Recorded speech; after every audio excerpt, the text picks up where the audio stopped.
Hello and welcome to a quick tutorial about curtain walls in Revit.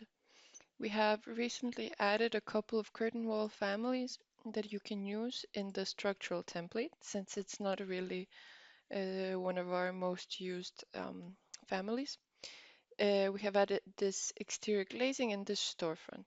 And so today we're going to go over how to use each one and what are the differences. So I have opened a plan view where I'm going to draw my walls by clicking WA. First, I'll draw one exterior glazing, and then I'm going to draw one storefront to see the differences between them. Let's open the elevation view. So, in principle, the storefront is only different because of the fact that it already has mullions and these frames installed, while the exterior glazing is just glass panels.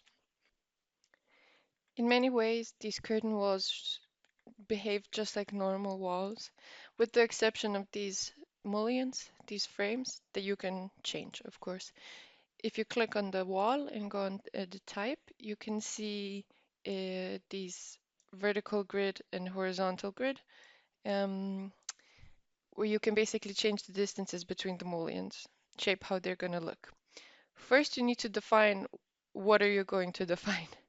So is it going to be a fixed distance between the mullions? Is it going to be a minimum spacing between the mullions? Is it going to be a maximum spacing? This all depends on the design in your project, but you can define it here, and then you would just change the number here.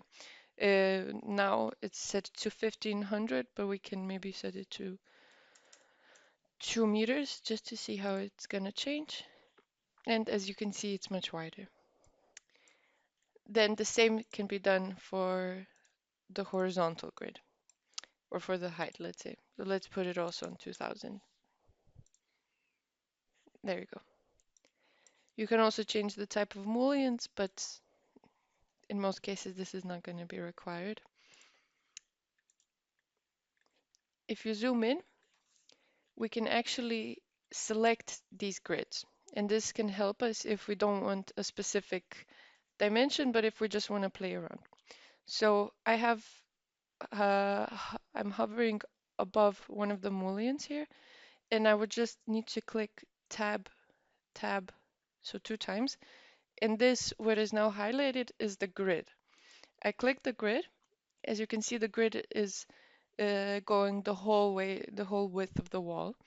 And if I want to do something with it, I need to unpin it because all components of a curtain wall are by default pinned.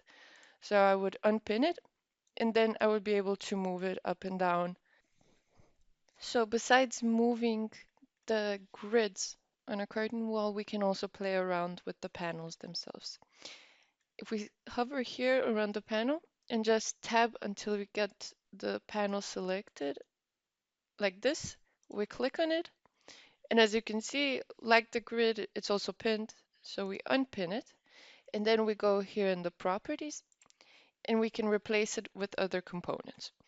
So it comes automatically as glazed, meaning as a glass panel, but we can also make it a random solid, and then it just turns into a solid.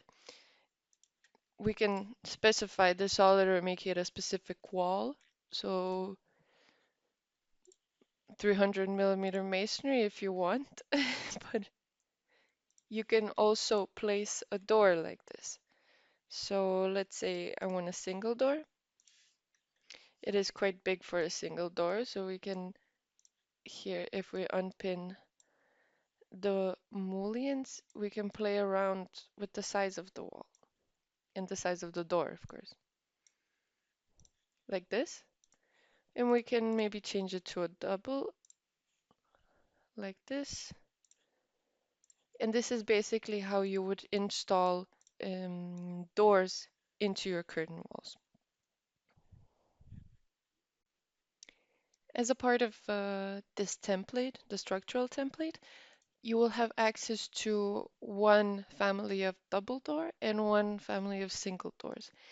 If you want some special doors, you are free to visit either BIM objects or Revit City, which are these sites that provide us with Revit families, specific ones from suppliers. But if you don't need any specific door, you're free to use these. The last trick regarding curtain walls is going to be about how to combine two different panels. So let's say that you want to combine this one with this one. Well, there is a mullion in the way, and first thing is going to be to remove this mullion. We unpin this mullion, and then we just simply click delete. So the mullion is gone, but as you can see, there is still the grid running through it.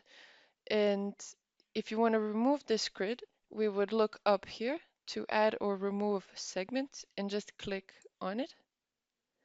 And